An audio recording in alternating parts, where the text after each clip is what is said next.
And what is the value gap? The value gap is principally the belief that white people matter more in this country than others. And until we understand that, until we wrap our minds around that, and I say this as someone who, look, I'm a country boy who's made it big. I teach at Princeton. I got an endowed chair. I drive a nice car. Got a nice suit. All right? But I still want to hold the view that the value gap continues to distort and disfigure democracy in this country. Like the phrase white supremacy conjures up images of bad men in hooded robes who believe in white power, burning crosses and screaming the word nigger. Right? But that's not quite what I mean by that phrase, right? On a broader level, white supremacy involves the way a society organizes itself and what and whom it chooses to value. Apartheid in South Africa, the Jim Crow South, and Nazi Germany are clear examples of societies organized by white supremacy. And in each case, the belief that white people are valued more than non-white people shaped every aspect of social and political life. It determined where you live, which schools you attended, and what jobs were available to you, and reminded you daily of your status and station in life. And that's what white supremacy is without all the bluster. It is a set of practices informed by the fundamental belief that white people are valued more than others. Now, in no way do we live in a society like Nazi Germany or apartheid South Africa, but we do live in a country where everyday black people confront the damning reality that we are less valued. What does it mean for those kids? I went to Ferguson. Y'all all right? I went to Ferguson to interview those kids. And I went to the Canfield Apartments. And if any of you have been in an apartment complex and you've seen the roads that go through them, you know how wide they are. Literally, you could, where you're sitting, the back door of somebody's house was. And that's where Michael Brown's body was, with bullets in his head. So imagine 7-year-olds, 8-year-olds, 6-year-olds walking around that neighborhood with that body there. We talk about that happening in Haiti. That's a community being terrorized. No matter what you think about what Michael Brown did, what does that mean? What does it say? We know the data is very clear. African Americans suffer chronic double-digit unemployment. We lead the nation in rates of heart disease, cancer, HIV, AIDS. Nearly 1 million of the 2.4 million Americans in prison are black. When we think about the differences between white and blacks in high school and college, and graduation rates and mortality rates and access to health care and levels of wealth, in salary differences with comparable education, in childhood poverty rates, we can see that in this country, white people, particularly those with money, matter more than others. And what's more, it has been this way since the day the country was founded. So I call it the value gap. And it's in our DNA. And every crucial moment, and this is what democracy in black is all about, trying to parse this in this current moment. A moment that's defined by the ascendance of the first man to the White House and all of this devastation in our communities. At every crucial moment in our nation's history, when fundamental changes in how we've dealt with race have occurred, the notion of the value gap has reasserted itself and limited the scope of change. Think about it, the powerful ideals of the American Revolution, which challenged the authority of monarchs and insisted on the principles of freedom and equality in the context of democratic institutions. Those Hello, brothers and sisters. Welcome back to the channel. I'm hoping that you're doing great from wherever you're watching me from. Kindly check with me the state that you are if you're doing well. I'm in Kenya, Africa right now, and I can see the weather is good. Everything is fine, and I'm happy.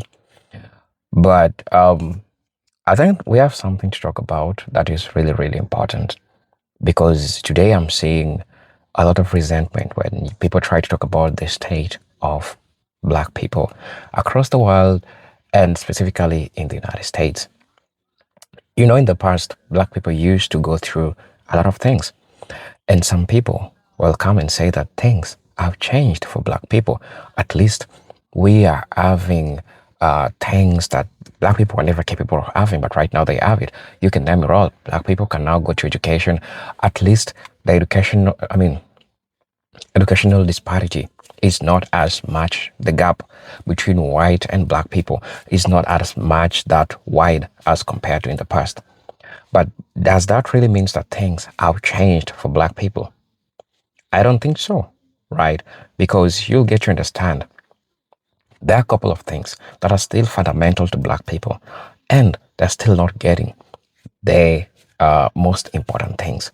And that being said, systemic issues that were still there are still going on, but on a different margin. And Dr. Cloud Anderson is here to address that because most commonly it is being assumed that everything is going on okay with black people. But that doesn't seem to be the reality because oftentimes black resilience is being confused with black people doing well. Black people are the type of people that even though they're going through a lot of things, they'll not come out and complain about this.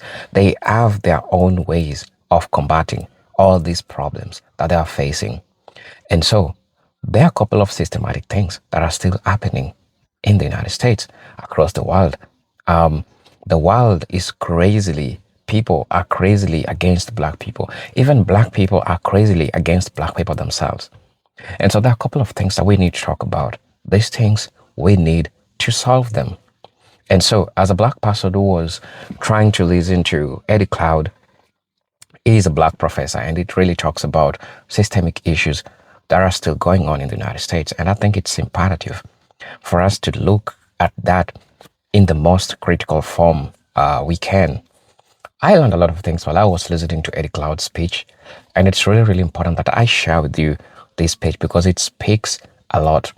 Because we are at a point where we need to get the truth. We need to determine whether things have really changed for black people or not. While in reality, it is that things haven't changed for black people. So I want to switch this video. I'll be back and then I'll be sharing my thoughts and I'll just be asking you if you're watching me for the first time. You know, I'm your host and presenter Generic Stories. And for those who are always coming back, sending me super thanks, donating through my Cash App account, then I'm so really, really grateful for the support that you're trying to show for the cause of all of us learning and having an ample time while talking to you. So let's dive right into the video. I'll be back and then I'll be sharing my thoughts at the end of it all. Those ideals were reconciled with the institution of racial slavery. At the very moment in which we were articulating freedom, there were slaves in Massachusetts petitioning the legislature in the name of the same principles for freedom. People could talk of freedom and liberty and hold black slaves. Even the first Immigration and Naturalization Act in 1790 allowed only white persons to attain citizenship. And that racial understanding of citizenship persisted until 1954. The brutal war to end slavery and the efforts during Reconstruction to imagine a genuine multiracial democracy were tossed aside. Jim Crow took over the South. White supremacy shaped our foreign policy in places like the Philippines and Cuba, and convict leasing emerged as another form of slavery. Cries for law and order and of reverse racism echoed throughout the nation as black folks marched in the streets, organized in their communities, and forced the government to end Jim Crow and to embrace, at least in principle, the idea of full racial equality. At every moment of advance, there's a reassertion of the value gap. And here we are today. The historic election of Barack Obama occasioned the vitriol of the Tea Party. Urgent efforts to change voting laws in ways that threaten black voters, and the worry that whites are fast becoming a politically incorrect minority. Each of these moments of racial progress represents a profound change in the country. America was and is truly different because these events happen. Right? I'm not trying to say everything is the same. Right? We've advanced, we've made progress, but the extent of the change has always been limited by the underlying belief that some people are valued more than others, and that belief being adjusted and adapted to new conditions. Niggas become Negroes. I'm saying the N-word. It's like, how can I say it? It's like folk trying to redact the N-word from Huckleberry Finn. Does that make any sense? Makes no sense. Or trying to say slaves were workers. It makes no sense to me.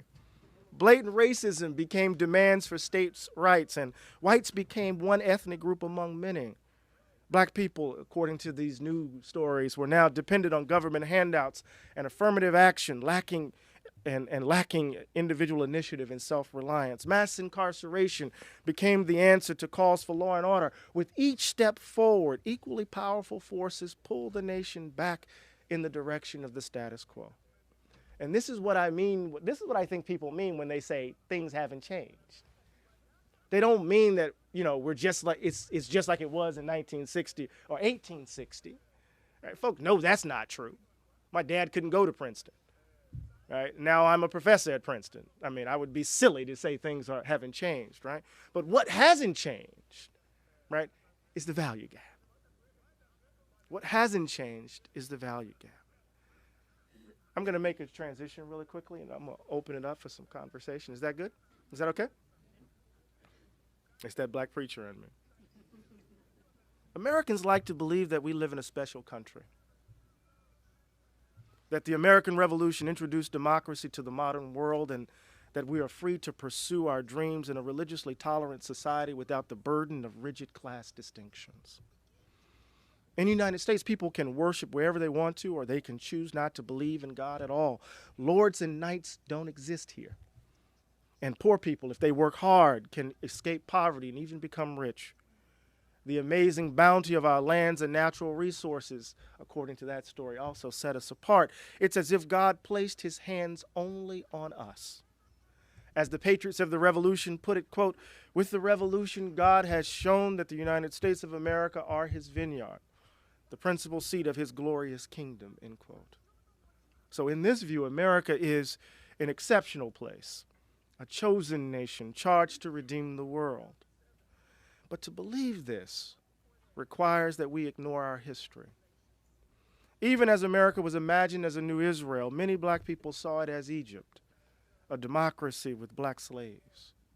With the abolition of slavery, black people found themselves relegated to second-class status as the country continued to exploit their labor. Over and over again, the American idea that ours was a nation committed to liberty, freedom, and the unfettered pursuit of individual dreams ran up against the stark reality that black people were valued less than others and that our society was organized to reflect that fact.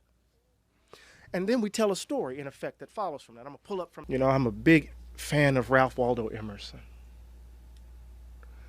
And I always attribute it to Emerson, but there's this wonderful line where Emerson said, "God speaks to us through our imaginations." And I always talk to my students like this. I said, God speaks to us through our imaginations. And then I say, if that's true, then what's the devil doing? There's something about this current moment. There's something about this current moment where our imaginations have been arrested, where folks seem to want to insist that our only options, politically, existentially, are those right in front of us. And part of the work of tilling the soil, of opening up possibility, is creating the conditions under which we can see beyond the now. That's how I define the prophetic. Right? Creating the conditions where we can see beyond the opacity of our current circumstances. And I learned that actually coming out of the tradition of those of us who are the inheritors of the legacy of slavery. How did these people, under those conditions, imagine tomorrow, given the darkness of now? And so, Emerson, Singing America, Whitman answering, this grand tradition of democratic letters. And yet we find ourselves in a moment where greed, selfishness, ugliness, evil dominates. And this is particularly so for Black America. I want to begin with a passage from Martin Luther King Jr. I quoted at the very beginning of the book on page 5. And it comes from, where do we go from here? Right? We tell a story that it kind of gets rooted in Gernot Myrdal's The American Dilemma, that in light of that understanding of who we are, what's really at stake is a gap between our ideals and our practices. Right? And it's all we need to do is align the two. And what that formulation does, it's a built-in justification that wherever evil is, it doesn't say anything about our inherent goodness. Oh, yeah, we used to have slaves, but now we don't. See, that's evidence that we're perfect union. Oh, women didn't vote. Yes, we know, but now they do. Evidence that we are on our way to a more perfect union. The narrative of American exceptionalism works in such a way that it keeps us from confronting the ugliness of who we are. Because we like to believe that the ugliness of the value gap is really reducible to ugly people, bad people, and it's usually the South. If only those ignorant Southerners, and I said ignorant, if only those backward Southerners would have behaved better, when we know that's not the truth. When we know that's not the truth. And so part of what the book tries to do is to what? Undermine this notion of American exceptionalism, because I'm an avid fan. My muse is James Baldwin. And Baldwin says in Fire Next Time that we never believed the myth that America was this shining city on the hill. That we were the most virile, that we treated Mexico honestly. Right? We never believed that lie. And so there's something about the particularity of our experiences that gives us insight into the fragility of this democratic project that allows us to bear witness to a radical democratic vision coming out of our particular suffering. And we need to do that today. When we think, I got to stay at the mic. I want to do my teacher here. Reggie knows about this, right? When we think of democracy as just simply the gap between our ideals and our practices, as opposed to something that's constitutive of who we are, which keeps us from reimagining, right, what this place could be. We tend to look for the bad people, the loud racists. I tell the story in the book. I said this on Diane Reham's show, I think. My dad was the second black man hired at the post office in Pascagoula, Mississippi. And Pascagoula is the place where Trent Lott's from. And it's the place where, I love to say this, it's the place where William Faulkner honeymooned. Since Faulkner's one of my favorite authors, right? And so we moved, he knew he had precocious kids, so we moved from one side of town to the other. So it's on a hill, Briarwood Circle on a hill, nice two-story home, middle-class existence. That's why I hate the fact that some folks are trying to destroy the post office. Right, because I grew up a middle-class life because my dad worked at the post office, right? And so as we're moving in, the police officers cruising by, and my dad gets his keys and say, yeah, I own it. And so I'm outside playing with my Tonka truck. I'm about 8 years old. And remember those old Tonka trucks? If you hit your hand, it would hurt, right? But I'm out there playing with my Tonka truck, putting the dirt in, and all of a sudden I hear, stop playing with that nigger. And it was the first time I'd ever been called that. And in the book I describe, I grab my truck and I look at the kid in his eyes, and he looks at me, and then I run inside.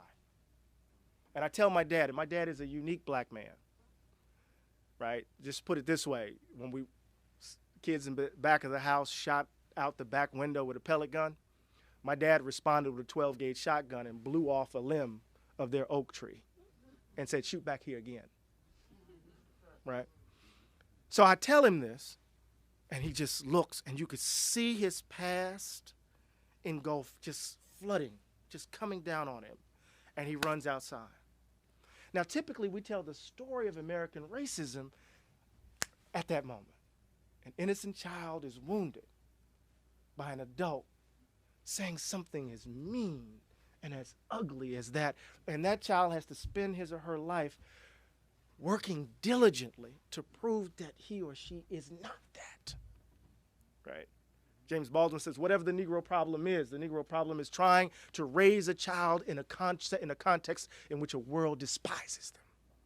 to keep them from despising themselves. That's how we typically think of racism. But the interesting thing about this is that I knew at the age of 8 that we were moving from the black side of town to the white side. Before I even got called the N-word, I knew we were moving from the black side to the white side. Why? Because in our old neighborhood, when it rained, the neighborhood flooded because we had bad sewage pipes. I knew we were moving from one side to the other because our sidewalks weren't paved. I fashioned myself a baseball player even when I was 8. Our baseball diamond, the grass wasn't cut regularly. The houses weren't as good. The schools weren't as good. Everything about my lived environment told me that somehow I was less valued. But we want to talk about that man who called the child the N-word. But we don't want to talk about the choices that were being made daily by those who are not committed to racism at all. But the choices that were made and are being made that reproduce the lived environment that made the value gap, that gave the value gap life. Racial habits. Racial habits. Right? I don't talk about unconscious bias. That's too hard. It's in your head. I don't know how to get at that. But habits are social. Right? So if we change our social arrangements, our political arrangements, right, we can get at those habits that reproduce the value gap. So we got to close the value gap. But in order to close the value gap, we got to speak to our fears. We got to speak to our fears. Right? I done left the text. Fears that somehow black folk are just criminals by definition. Fears, right, that black folk are these leeches, right, who only want a handout. I do an interview from, I talk about these interviews from a sociologist out of Rutgers. She interviewed these guys from New Jersey and Tennessee, and one guy from Jersey says, these black folk, I'm sorry, they're just lazy. They just want folk to give them stuff. They just want a handout. I worked hard, and in the interview said, so did you earn? I worked hard for everything I earned. Turns out his father was in the union. And so she's talking about social networks and how social networks reproduce inequality. Another guy says, they're just lazy, they don't want anything.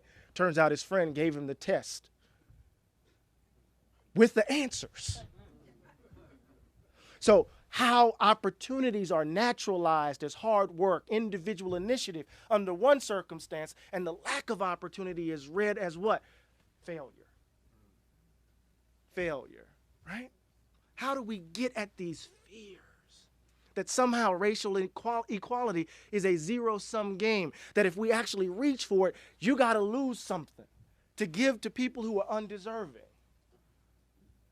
Not only is white fear doing this kind of work, and I'm playing on de Tocqueville's notion of fear and how it distorts democracy, but what's interesting, and I'm going to try to bring it to a close, what's interesting is that my fear of triggering your fear constrains my political behavior. I don't want to talk about black suffering because I'm afraid of a backlash. Oh, Obama can't do that because da da da da da. Oh, you can't say that because of da da da da da. And it's just, I mean, every time I hear it, you just kind of, what is being said here? What is being noted here? That something underneath our society is such that we can't speak to the suffering without somehow fearing that we're going to trigger white racism. Ann Coulter and folks, oh, I can't stand it. Ann Coulter's not too bright in my view. And I say that not because I disagree with her. I just, I mean, anyway.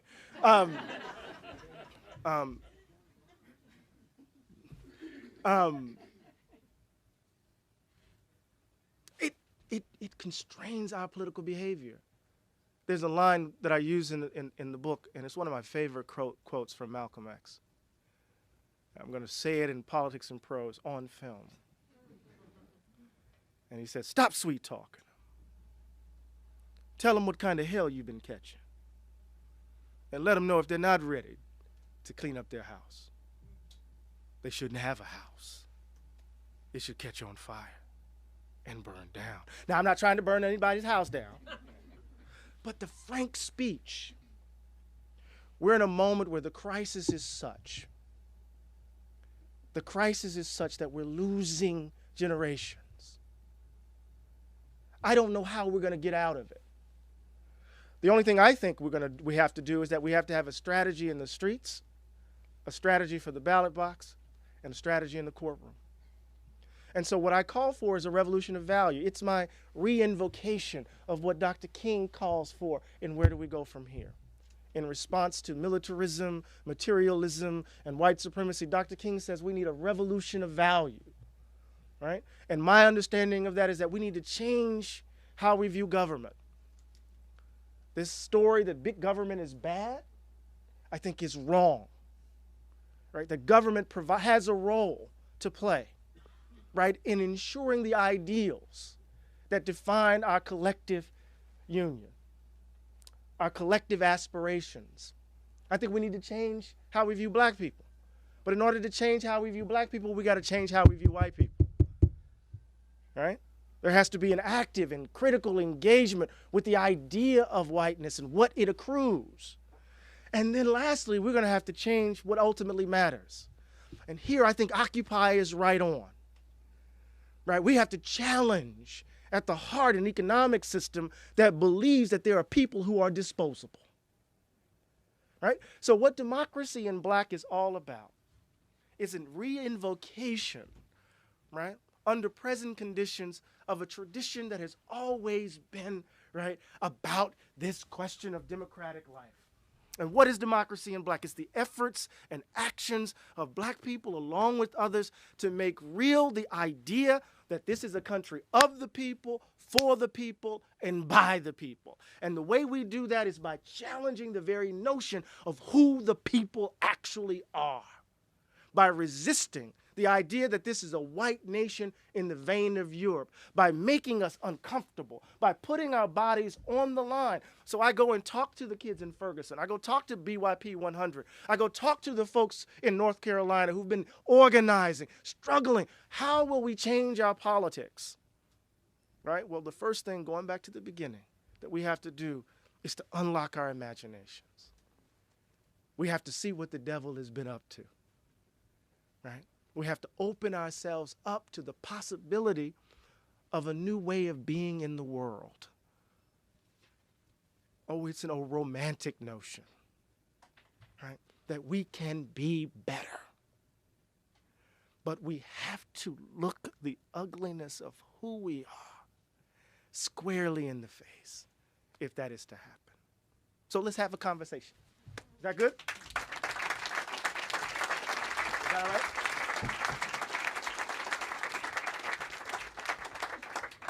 Oh, I know I didn't call. I'm going to get in trouble. We've got a question. Yes, sir.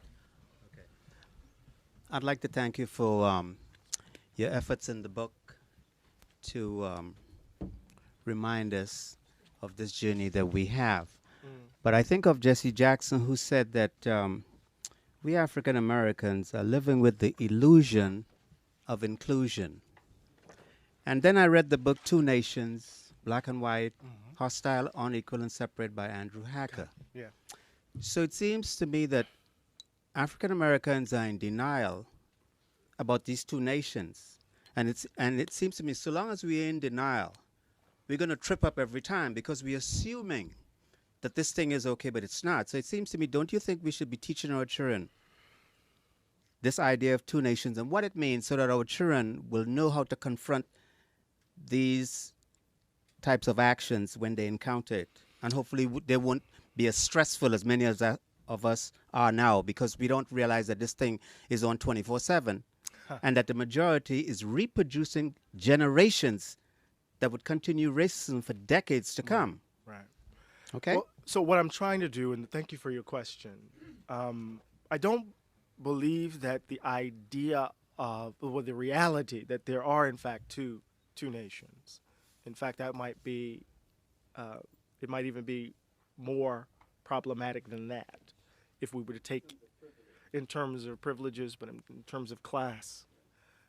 in terms of what, this neoliberal iteration of capitalism has done, right, to the most vulnerable in this country.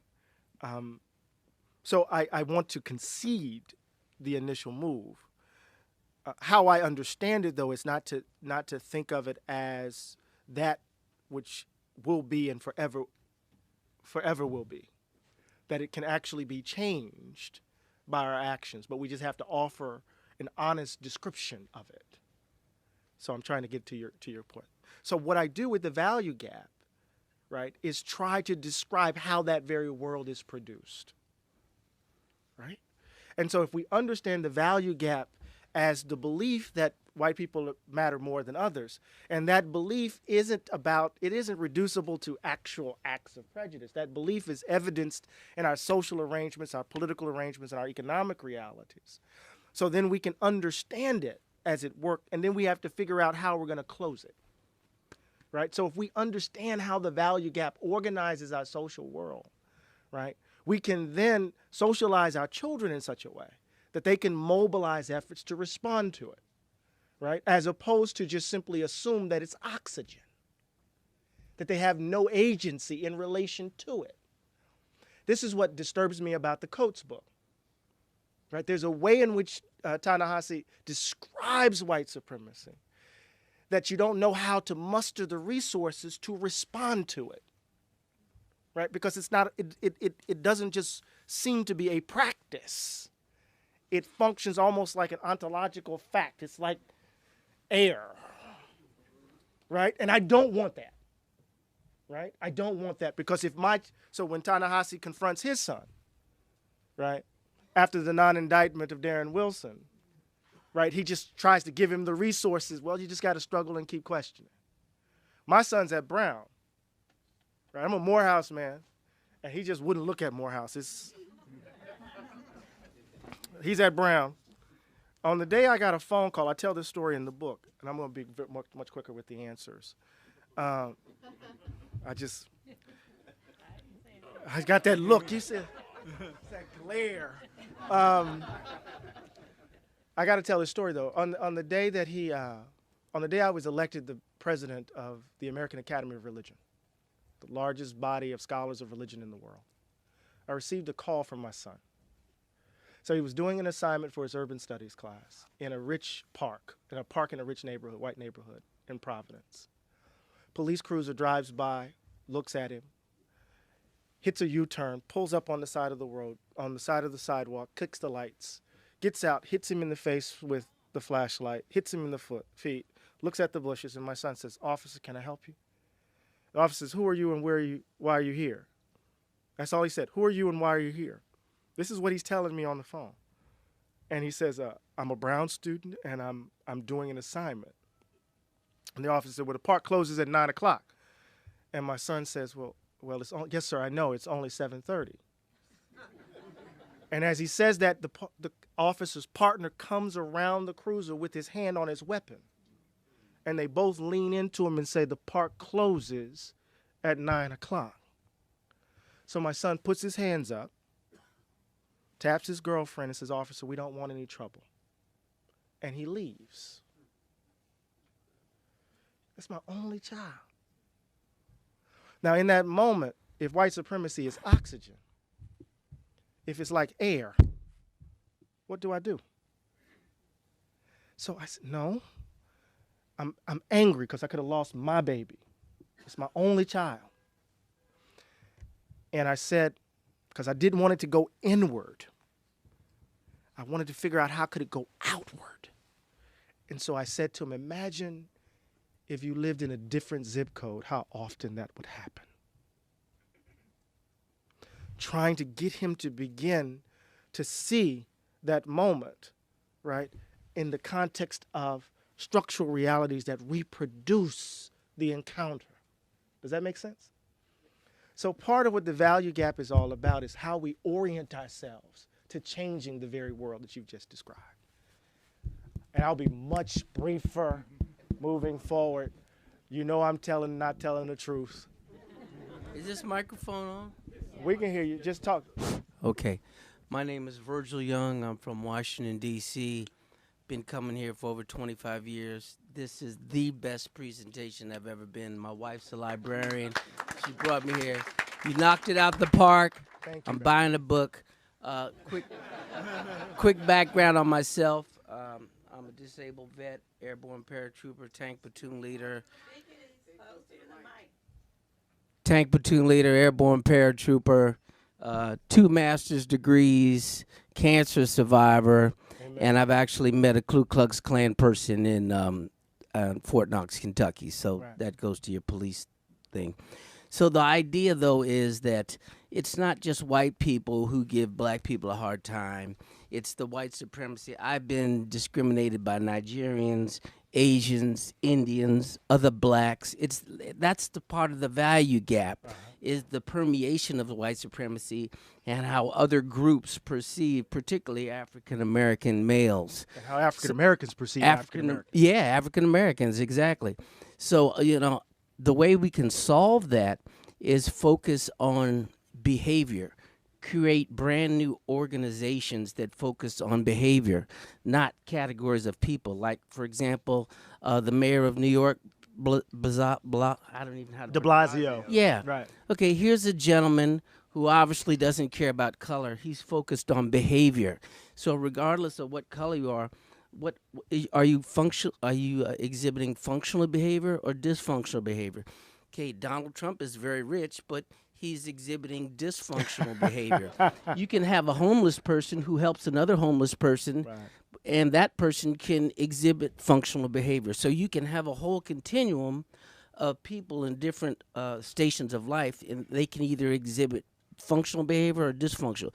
We need a society that reinforces functional behavior, whether you're rich or poor. Get those people together. And we need, last thing, we need to create organizations that deliver new products. Products like good managers that aren't evil, that don't give. Everybody in here has worked for an asshole, okay?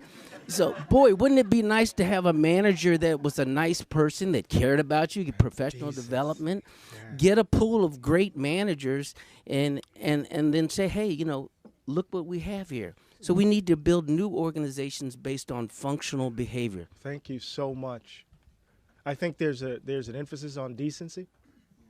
Right. If we can just have some decent, good human beings. I don't want to say Americans are evil, right?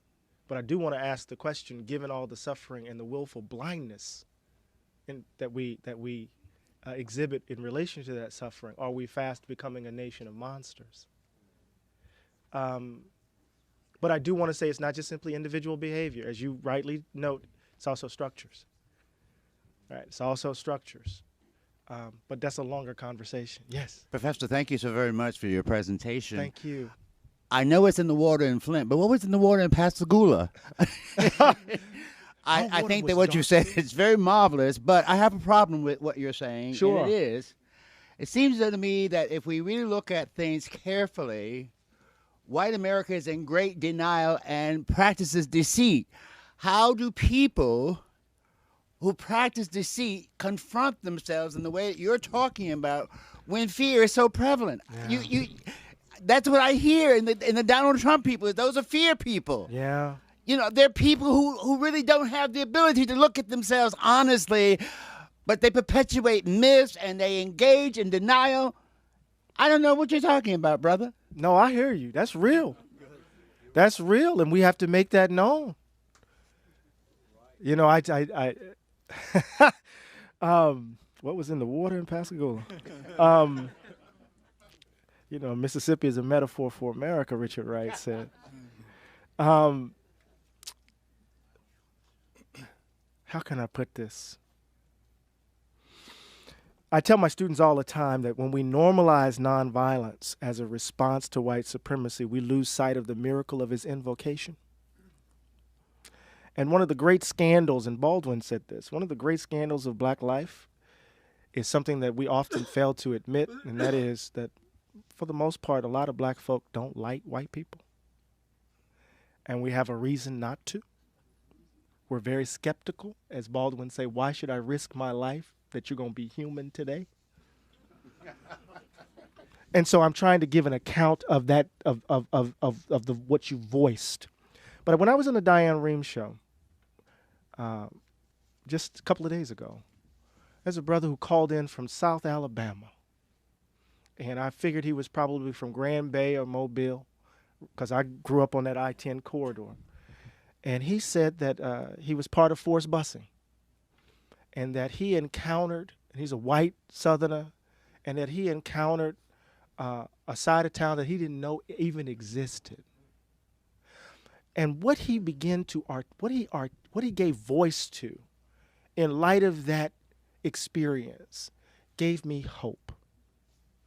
Baldwin says at the end of Fire Next Time, it is the relatively few of us, the relatively few conscious blacks and whites, who must, like lovers, work hard to achieve our country.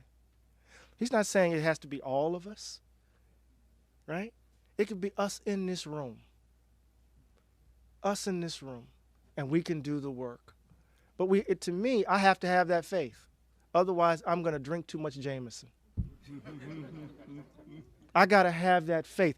It is my undying and unflinching faith in our capacity to be better that gives me hope.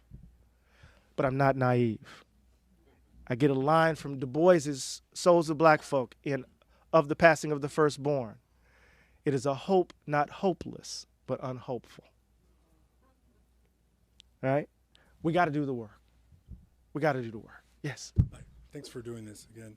And that wasn't even an answer. You see me dipping and dodging. Well, go ahead. I'm an ex-lawyer, corporate law, New York, the whole thing. Yeah, we follow each other on Twitter. who left the practice of law in part because of what you talk about, the value gap. And I'm sorry, this is not too tall or something. You got to stick your lips on it. Got it. There you go. And so I'm a blogger now. I'm a novelist. I wrote a book that I'm trying to get published now. But as a 30-year student in law school, we sat around and talked about what this moment would mean. We were 30-year law students when Barack Obama was elected president. Right. And the majority of my friends were extremely optimistic about the ability of this moment to transform our country. And I was the one guy in the room saying, well, wait a minute, have you guys forgotten your history? And what I said at the time was that this moment will be defined based on what we do next. And by next, I meant in 2010. And if you look at what happened, I actually went down and worked on a U.S. Senate race because I wanted to test the thesis. What did this moment mean? And I thought that it would be defined by what we did next. And what you find is the power of learned helplessness.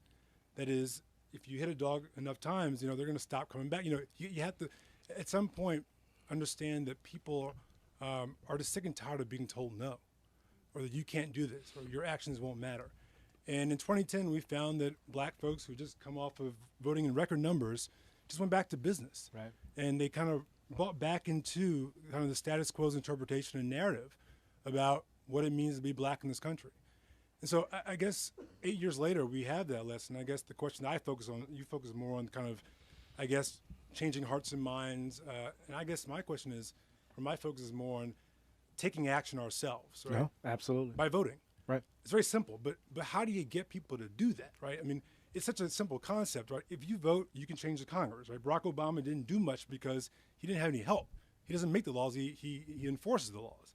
How do you get folks to A, understand that, and 2, get up and vote? Because that's the thing that actually will change things. So thank you so much for that question. It's a beautiful question, right on. And let me just say that the book is not just simply about changing hearts and minds. No. I have not a sentimental bone in my body. At least this is what my wife tells me. So I'm not a sentimentalist in that regard.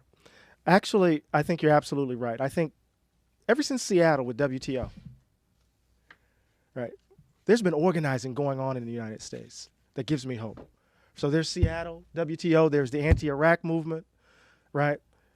And of course, that organizing, the object of it became Obama in 2008. He jumped in it, right? And all of that organizing that was preceding him, he became the object of it. So when he got elected, folk didn't know what to do.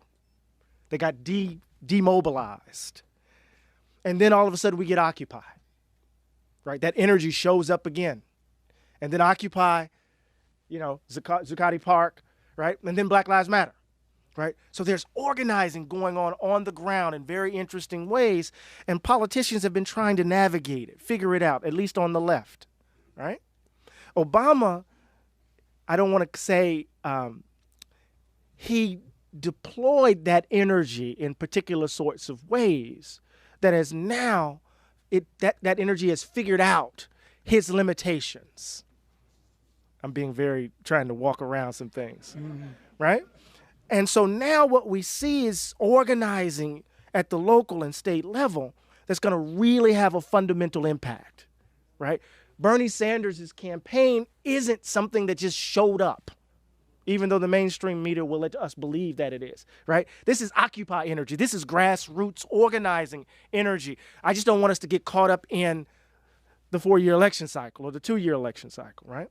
So in the book, I actually suggest something very controversial, and I wrote it at the moment in which I thought it was going to be Jeb Bush and Hillary Clinton, right? But I want to speak to your, because I'm saying we need a strategy for the streets, a strategy for the courtroom, and a strategy for the ballot box. We have to change our orientation to the vote, right? Voting is not just simply an act of piety. People died for it, so you got to go, right? And voting for African Americans has always been a kind of, how can I put it? We've participated in the democratic process in a distorted and disfigured way, right? Political scientists have described us as a captured electorate, right? Because what? We typically vote overwhelmingly Democratic. The Democratic Party specifically focuses on turning us out, getting us to the polls, right? And then they have no obligation to deliver policy. None. For their candidate. For their candidate said, this is the guy we're going to have this year. Vote for this guy. Vote for this guy, and then they get in, and we don't see anything. We get, oh no, I'm the president of all Black Americans. I'm the president of all Americans. We voted for, we didn't ask you that. We voted for you at 95%. We're a constituency, right? We didn't ask you to be the president of Black America. That's not the question, right? So what does it mean? So part of what I call for is a blank out campaign. One of my favorite novelists is Jose Saramago. You got to read Jose Saramago if you haven't read it. Not just blindness, but seeing. The plot structure of seeing is a major election takes place.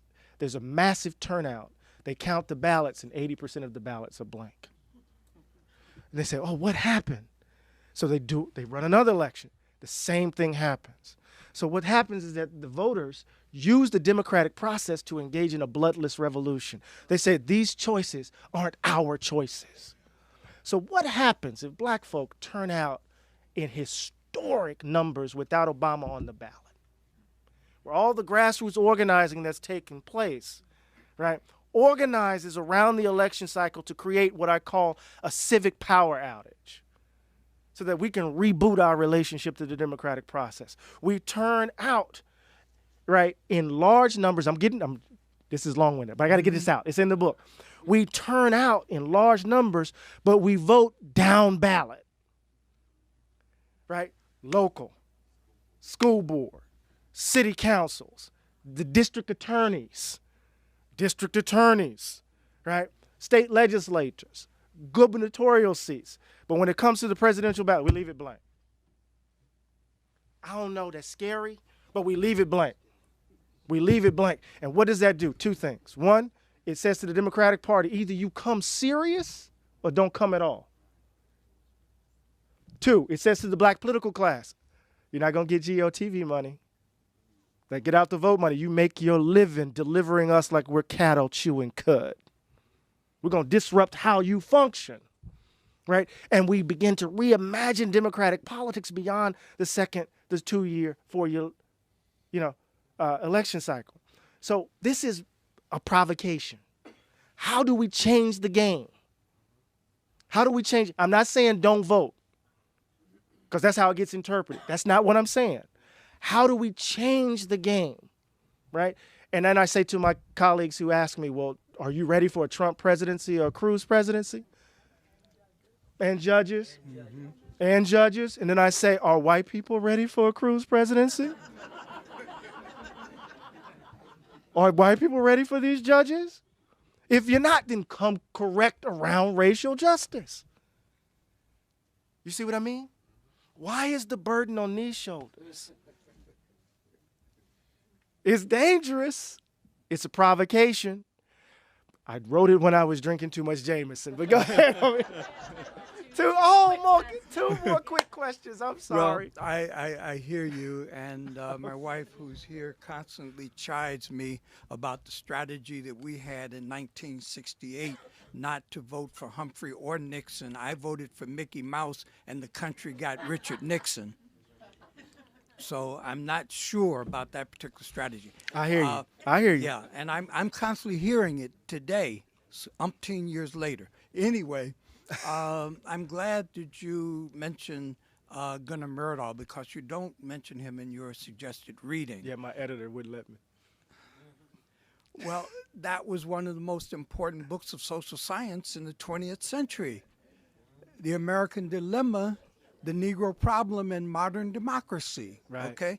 Now, one of the things that Myrdal looked at, and you alluded to it, is the gap between American principles and American practices. Right.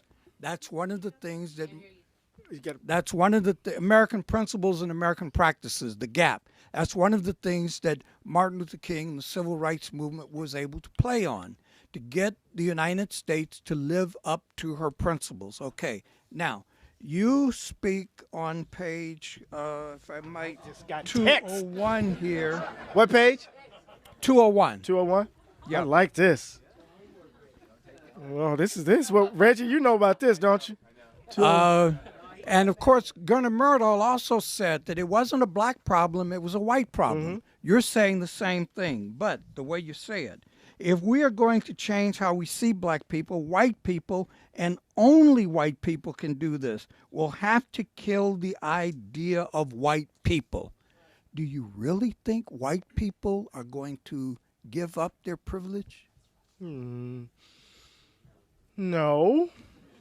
But the next sentence is, it is the precondition of America's release into a different democratic future. If we don't do this, we condemn ourselves to whatever tragedy awaits at the end of our current path. So part of what I'm trying to say is this. Many people are clinging to the optimism that things are going well for black people. And of course, there is this wave that still believes in that. But we need to understand all these systemic things that are there are to keep a black person where he is right now. And Dr. Cloud Anderson was so good while I was watching this address. It really made me really see.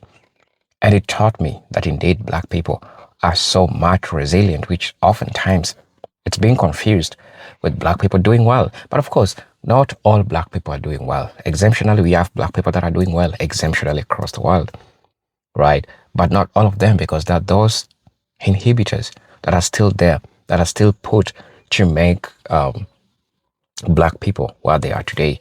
Now, Eddie S. Glaude Jr. has a way of saying things haven't changed for black people. The cat's past surface level optimism many people cling to is not saying that there hasn't been any progress at all. That's what you need to understand. He's saying that deep structures of American life, the ones that shape opportunity, the ones that shape security, the ones that shape dignity, have barely moved. In Cloud Anderson's view, in his lens is wide and is stretching from slavery to Jim Crow to the present moment. And he keeps coming back to central idea he calls the value gap. And if you're a person that listens to Eddie Glaude's JR's speeches, he talks about the value gap most of the time, right? And this is the belief of unspoken but deeply rooted that white lives are more valuable than black lives. It is a way of thinking that influences laws, the economy, the education, the policing, essentially every major institutions. And it doesn't vanish just because a law changes or a barrier fails on paper. It's a hidden operating system that keeps the old racial hierarchy running in the background. So if you try to understand that, that really happens in that perspective. And it's really, really important for us to always get to know that, always get to know the importance of all this and get the differences, right? So, talking about the part of the value gap, it's important to understand that the institutions are still believing that white lives are so much important as compared to the black lives. And has influenced how people are viewed, how black people are viewed across the world. One part of the persistence of this inequality that Dr. Glaude touches is that this is baked into the system and it is being treated as normal. The housing market historically shaped by redlining and restrictive covenants that keep black families out of wealth building areas. And even today, housing appraisals and mortgage access still reflect racial bias. Talking about education funded largely by local property taxes, so poorer, which often black neighborhoods starts at a disadvantage. Talk about employment, adding practices and professional networks that favor white applicants while using neutral language about qualifications. These are not just by accident.